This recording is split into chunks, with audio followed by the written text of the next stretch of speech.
بسم اللہ الرحمن الرحیم۔ ایسی عورت کا کوئی روزہ قبول نہیں ہوتا جو اپنے شوہر کے ساتھ یہ 10 کام کرتی ہے۔ رسول اکرم صلی اللہ علیہ وآلہ وسلم نے یہ بات بھی بیان کی تھی، جو عورت جوان ہو جائے جب تک سر پر دوپٹہ نہیں ہے اس کی نماز نہیں ہوتی، اور آپ نے یہ بھی فرمایا جو اپنے بالوں کو نہیں ڈھانپتی اس کا روزہ قبول نہیں ہوتا۔ رسول اللہ صلی اللہ علیہ وآلہ وسلم نے یہ بھی فرما دیا، اگر کوئی عورت مسجد میں جاتی ہے عطر اور خوشبو لگا کر جب تک وہ غسل نہیں کر لیتی اس کا روزہ قبول نہیں ہوتا۔ اس لیے فرمایا، اے عورتوں کی جماعت، تم میں سے کوئی مسجد میں جانا چاہے تو خوشبو لگا کر نہ جائے جب تک یہ غسل نہیں کر لیتی۔ یہ نماز، روزہ یا کوئی بھی عبادت قابل قبول نہیں ہو سکتی۔ 3 ایسے لوگ ہیں جن کا روزہ قبول نہیں ہوتا۔ غلام مالک کی اجازت کے بغیر دوڑ گیا، اگر وہ جا کر تہجد بھی پڑھے گا لیکن اس کی کوئی بھی عبادت یا روزہ قبول نہیں ہوگا۔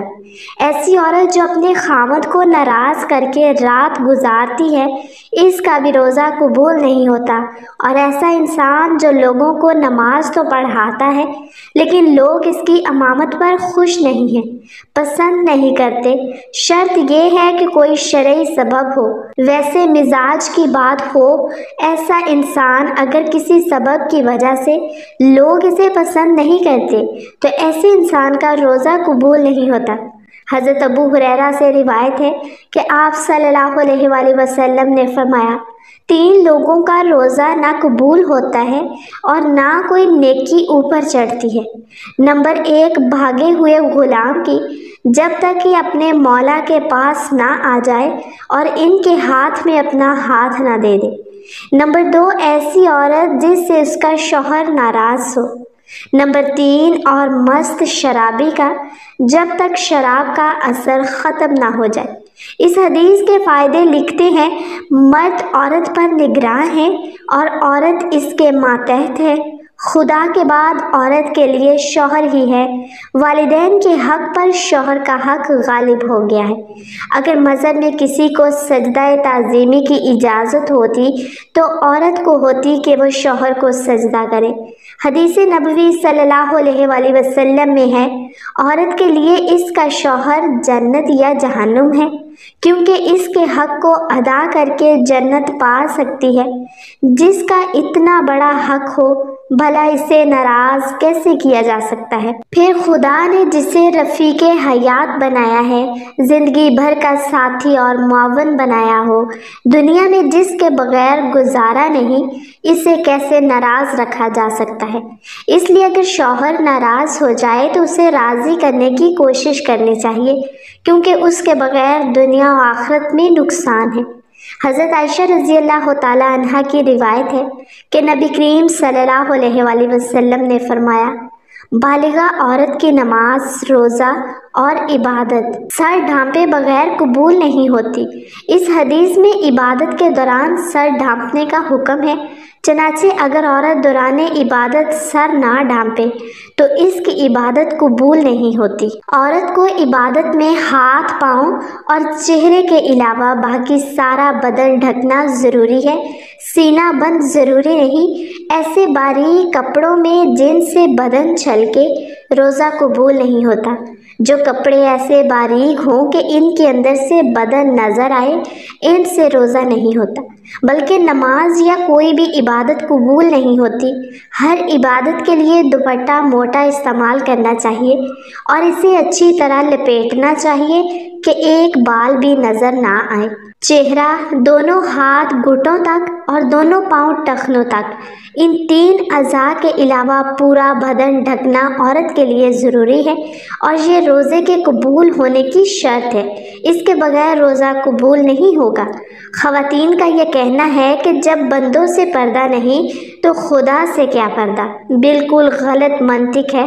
اللہ تعالیٰ سے تو کپڑے پہننے کے باوجود آدمی چھپ نہیں نہیں سکتا تو کیا پورے کپڑے اتار کر عبادت کی اجازت دے دی جائے گی؟ پھر بندوں سے پردہ نہ کرنا ایک مستقل گناہ ہے۔ جو عورت اس گناہ میں مبتلا ہو اس کے لیے یہ کیسے جائز ہو گیا کہ وہ عبادت میں ڈھانکے ستر نہ ڈھانکے؟ الغرض عورتوں کا یہ شبہ شیطان نے ان کی نمازیں اور عبادت غارت کرنے کے لیے ایجاد کیا ہے۔ نماز کے دوران سر کھل جائے اور 3 بار سبحان اللہ کہنے کی مقدار تک کھلا رہے تو نماز ٹوٹ جائے گی، اور اگر سر کھلتے ہی فوراً ڈھک لیا تو نماز ہو گئی۔ نفل نماز تو بیٹھ کر پڑھنے کی اجازت ہے، گو بیٹھ کر پڑھنے کا آدھا ثواب ملے گا، لیکن فرض نماز بیٹھ کر نہیں ہوتی کیونکہ قیام نماز کا رکن ہے، مردوں کے لیے بھی اور عورتوں کے لیے بھی، اور اصول یہ ہے کہ نماز کا رکن فوت ہو جائے تو نماز نہیں ہوتی۔ لہٰذا جو عورتیں فرض نماز بغیر معذوری کے بیٹھ کر پڑھتی ہیں ان کی نماز نہیں ہوتی۔ ہاں، جسم کا صحیح طریقے سے ڈھانکنا ضروری شرط ہے۔ پونچھوں تک ہاتھ کھلے ہوں تو مضائقہ نہیں، سینے پر اوڑھنی ہونی چاہیے، سجدے میں دوپٹہ نیچے آ جائے تو بھی نماز ہو جاتی ہے۔ عورتوں کا جمع ہو کر اس طرح نفل نماز جماعت کے ساتھ ادا کرنا بدترین بدعت ہے اور متعدد غلطیوں کو مجموعہ ہے جس کی وجہ سے وہ سخت گنہگار ہیں، اور نیل پالش اور آدھی آستین والی عورتوں کا بھی روزہ نہیں قبول ہوگا۔ فجر کی نماز تو عورتوں کو اول وقت میں پڑھنا افضل ہے اور دوسری نمازیں مسجد کی جماعت کے بعد پڑھنا افضل ہے۔ جمعہ جماعت اور عیدین کی نماز عورتوں کے ذمہ نہیں۔ حضرت صلی اللہ علیہ وآلہ وسلم کا بابرکت زمانہ چونکہ شر فساد سے خالی تھا، ادھر عورتوں کو حضور صلی اللہ علیہ وآلہ وسلم سے احکام سیکھنے کی ضرورت تھی، اس لیے عورتوں کو مساجد میں حاضری کی اجازت تھی، اور اس میں بھی یہ قیود تھا کہ باپردہ جائیں، میلی کچیلی جائیں، زینت نہ لگائیں۔ اس کے باوجود عورتوں کو ترغیب دی جاتی تھی کہ وہ اپنے گھروں میں نماز پڑھیں۔ چنانچہ حضرت عبداللہ بن عمر رضی اللہ تعالیٰ عنہ سے روایت ہے کہ حضور صلی اللہ علیہ وآلہ وسلم نے فرمایا، اپنی عورتوں کو مسجدوں سے نہ روکو اور ان کے گھر ان کے لیے زیادہ بہتر ہیں۔ حضرت عبداللہ بن مسعود رضی اللہ تعالیٰ عنہ سے روایت ہے کہ رسول اللہ صلی اللہ علیہ وآلہ وسلم نے فرمایا، عورت کا اپنے کمرے میں نماز پڑھنا اپنے گھر کی 4 دیواری میں نماز پڑھنے سے بہتر ہے، اور اس کا پچھلے کمرے میں نماز پڑھنا اگلے کمرے میں نماز پڑھنے سے بہتر ہے۔ مسند احمد میں حضرت ام حمید رضی اللہ تعالیٰ عنہ سے مروی ہے کہ انہوں نے عرض کیا، یا رسول اللہ صلی اللہ علیہ وآلہ وسلم، میں آپ کے ساتھ نماز پڑھنا پسند کرتی ہوں۔ آپ صلی اللہ علیہ وآلہ وسلم نے فرمایا، مجھے معلوم ہے کہ تم کو میرے ساتھ نماز پڑھنا محبوب ہے، مگر تمہارا اپنے گھر کے کمرے میں نماز پڑھنا گھر کے صحن میں نماز پڑھنے سے بہتر ہے، اور گھر کے صحن میں نماز پڑھنا گھر کے احاطے میں نماز پڑھنے سے بہتر ہے، اور احاطے میں نماز پڑھنا اپنے محلے کی مسجد کی نماز پڑھنے سے بہتر ہے، اور اپنے محلے کی مسجد میں نماز پڑھنا میری مسجد میں میرے ساتھ نماز پڑھنے سے بہتر ہے۔ راوی کہتے ہیں کہ حضرت ام حمید رضی اللہ تعالیٰ عنہ نے یہ ارشاد سن کر اپنے گھر کے لوگوں کو حکم دیا کہ گھر کے سب سے دور اور تاریک ترین کونے میں ان کے لیے نماز کی جگہ بنا دی جائے۔ چنانچہ ان کی ہدایت کے مطابق جگہ بنا دی گئی، اور وہ اسی جگہ نماز پڑھا کرتی تھی یہاں تک کہ اللہ تعالیٰ سے جا ملی۔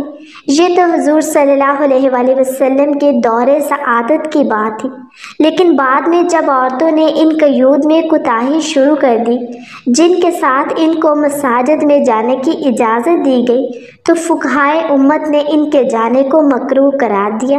ام المومنین حضرت عائشہ صدیقہ رضی اللہ تعالیٰ عنہ کا ارشاد ہے، ترجمہ، عورتوں نے جو نئی روش اختیار کر لی، اگر رسول اللہ صلی اللہ علیہ وآلہ وسلم اس کو دیکھ لیتے تو عورتوں کو مسجد سے روک دیتے، جس طرح بنی اسرائیل کی عورتوں کو روک دیا گیا تھا۔ حضرت ام المومنین عائشہ صدیقہ رضی اللہ تعالیٰ عنہا کا یہ ارشاد ان زمانے کی عورتوں کے بارے میں ہے۔ اسی سے اندازہ کیا جا سکتا ہے کہ ہمارے زمانے کی عورتوں کا کیا حال ہوگا۔ خلاصہ یہ کہ شریعت نہیں بدلی اور حضور صلی اللہ علیہ وآلہ وسلم کے بعد کسی کو شریعت کے بدلنے کا اختیار نہیں، لیکن جن قیود و شرائط کو ملحوظ رکھتے ہوئے حضور صلی اللہ علیہ وآلہ وسلم نے عورتوں کو مساجد میں جانے کی اجازت دی، جب عورتوں نے ان قیود و شرائط کو ملحوظ نہیں رکھا تو اجازت بھی باقی نہیں رہے گی۔ اس بنا پر فقہائے امت نے جو در حقیقت حکمائے امت ہے عورتوں کی مساجد میں حاضری کو مکروہ قرار دیا، گویا یہ چیز اپنی اصل کے اعتبار سے جائز ہے مگر کسی عارضے کی وجہ سے ممنوع ہو گئی ہے۔ اور اس کی مثال ایسی ہے کہ وبا کے زمانے میں کوئی طبیب امرود کھانے سے منع کر دے، اب اس کی یہ معنی نہیں کہ اس نے شریعت کے حلال و حرام کو تبدیل کر دیا، بلکہ یہ مطلب ہے کہ ایک چیز جو جائز و حلال ہے وہ ایک خاص موسم اور ماحول کے لحاظ سے مضر صحت ہے، اسی لیے اسے منع کیا جاتا ہے۔ اللہ تعالیٰ نے رمضان شریف میں روزانہ افطار کے وقت ایسے 10 لاکھ آدمیوں کو جہنم سے خلاصی مرحمت فرماتے ہیں جو جہنم کے مستحق ہو چکے ہوتے ہیں، اور جب رمضان کا آخری دن ہوتا ہے تو یکم رمضان سے آخری رمضان تک جس قدر لوگ جہنم سے آزاد کیے گئے ہوتے ہیں ان کے برابر اس ایک دن میں آزاد فرماتے ہیں۔ فرشتے حضرت جبرائیل علیہ السلام سے پوچھتے ہیں، اللہ تعالیٰ نے آپ صلی اللہ علیہ وآلہ وسلم کی امت کے مومنوں کی حاجتوں اور ضرورتوں میں کیا معاملہ فرمایا؟ وہ کہتے ہیں اللہ تعالیٰ نے ان پر توجہ فرمائی اور 4 شخصوں کے علاوہ سب کو معاف کر دیا۔ صحابہ نے عرض کیا وہ 4 شخص کون سے ہیں؟ حضور صلی اللہ علیہ وآلہ وسلم نے ارشاد فرمایا، ایک وہ شخص جو شراب کا عادی ہو، دوسرا وہ شخص جو والدین کی نافرمانی کرنے والا ہو، تیسرا وہ شخص جو قطع رحمی کرنے والا اور ناتا توڑنے والا ہو، چوتھا وہ شخص جو دل میں کینہ رکھنے والا ہو اور آپس میں قطع تعلق کرنے والا ہو۔ اللہ پاک ہمیں دین کی سمجھ نصیب عطا فرمائے اور ہمارا خاتمہ ایمان پر فرمائے، آمین۔ ناظرین، کمنٹ باکس میں ایک بار صلی اللہ علیہ وآلہ وسلم